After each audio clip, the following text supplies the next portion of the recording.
Oke, seperti yang sudah kita bicarakan di grup, kita merencanakan untuk mengadakan kelas online secara berkelompok.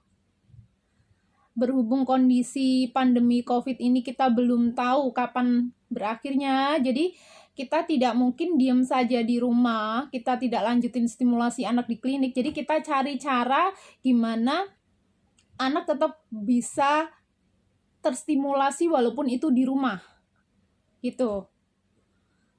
Jadi seperti yang tadi saya jelaskan juga di grup, nanti setiap kelompok akan dikelompokkan berdasarkan kemampuannya. Jadi kayak misalkan anak yang belum bisa duduk, anak yang belum bisa jalan, nanti kita akan kelompokkan berdasarkan kemampuannya.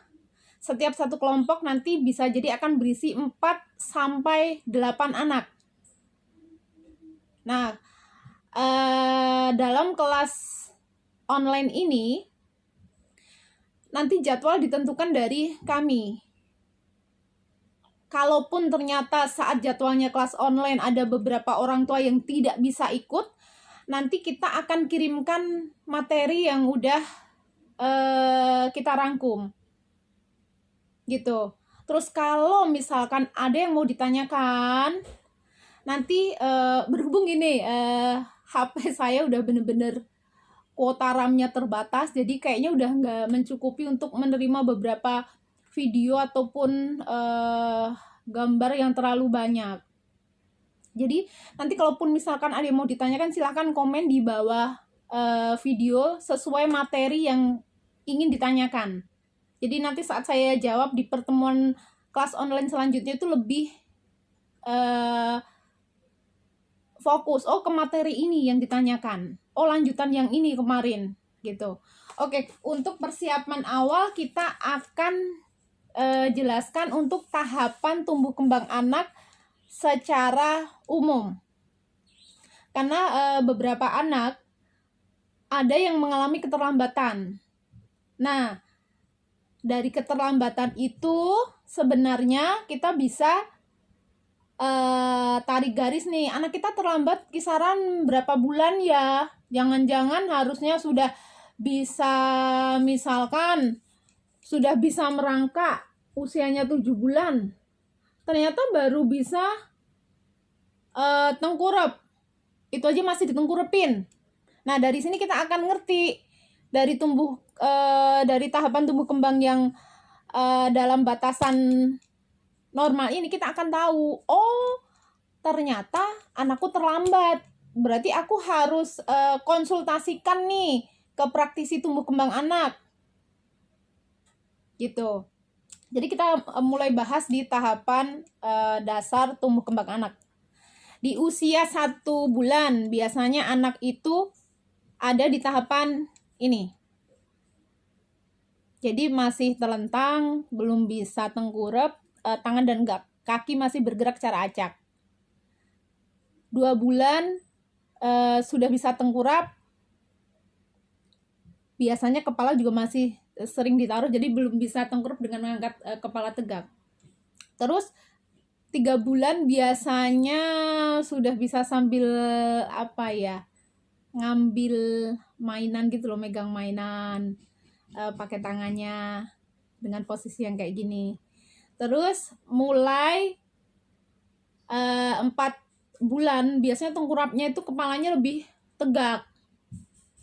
Dalam posisi ini juga biasanya sudah bisa meraih mainan yang di depannya, di sampingnya gitu, beberapa mainan yang di dekatnya.